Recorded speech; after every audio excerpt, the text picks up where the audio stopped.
Здравейте, предатели! Днес датата е 10 март, пролетта чука по барометъра, а някой кара колело. Снегът малко по малко изчезва като достойнството на кандидат-депутатите, а ние сме все така супер яки и готови за секс.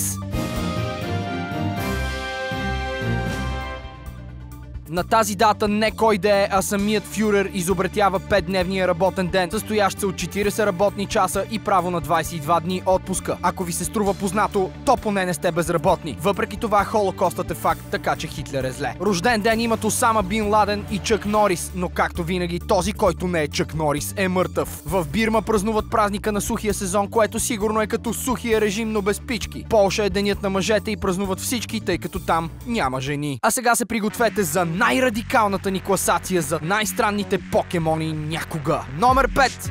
Ратата. Израства по улиците на Детройт, където често участва в улични престрелки, с което печели името си. След 16 си година започва да се занимава с рап, когато бързо е забелязан от известен чернокож музикален продуцент. Останалото е история. Номер 4.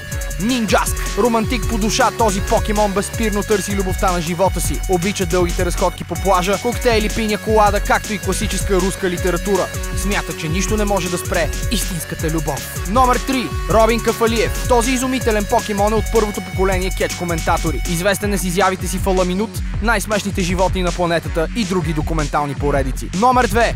Крокорок. Ужасяващо създание, излязло директно от кошмарите на Ловкрафт. Няколко индиански племена в Габон смятат, че този покемон може да се всели в душата на кокосов орех. Ако млякото на този кокос бъде погълнато девственица, тя ще получи моментална и експлозивна диария.